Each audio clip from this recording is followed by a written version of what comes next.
had looked at Earth sheets and I saw how worn out and tattered and dark and brown they were from him laying on one side of the bed. I did look at the other side and there was no marks. So, thank goodness. But anyway, so then I took him to the mall shopping and I was looking for bed sheets and Ryan goes, really? For me, something that I discovered about Ryan after he left us is that he was built for fun.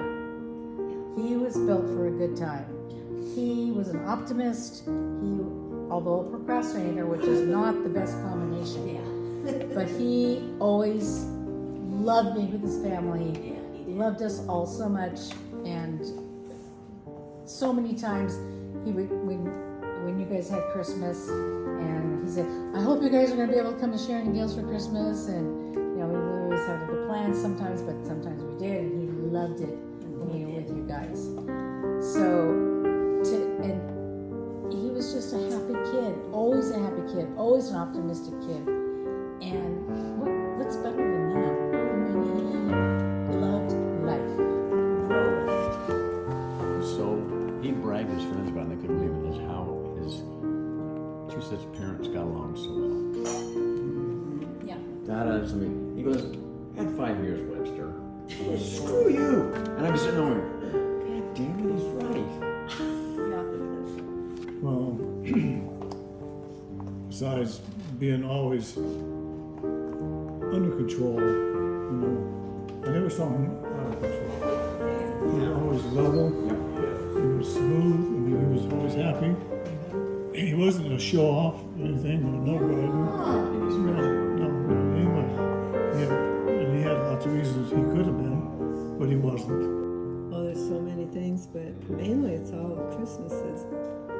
And of course, Russell and Raymond and Irv and all these guys, and they're each trying to outdo the other, how well they knew their wine and drinking that, and how funny they were.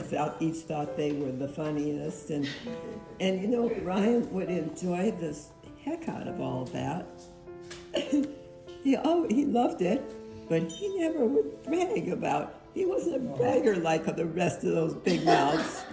He would just enjoy it and laugh, but he never said about how much he knew about the wine or how great he is, or told these funny jokes and laughed and waited for everybody to laugh at him. And he didn't do any of that stuff. He just enjoyed everybody. He took it all in. I guess he's a humble guy. My brother was the best brother ever. Having the trip to New Orleans that we just most recently had was the best experience ever. Yeah. On the balcony. On the balcony, we had lots of good talks. And I'm going to read you this card he sent me for my birthday this past year, because it explains how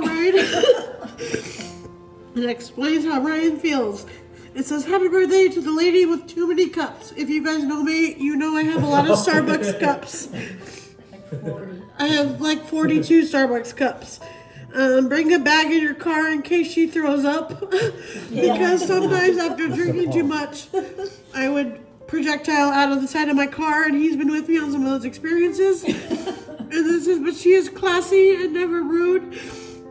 Even though, as a chick, I sometimes call her a dude.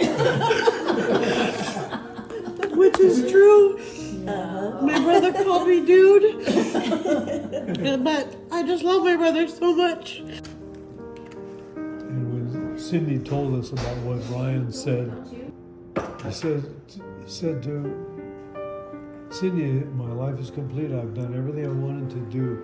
He planned that entire trip. And it was phenomenal. Years ago, because he's been to New Orleans several times.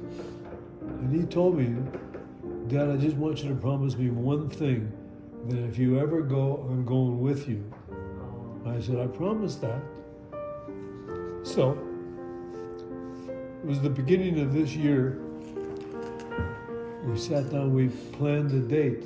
And then And then we came up with a date, and then we got a hold of Allison right away so she could schedule that time off at that exact made it same happen. time. So everybody made it happen. It was a phenomenal trip, but it was our last. And I'll have those the rest of my life will never be the same.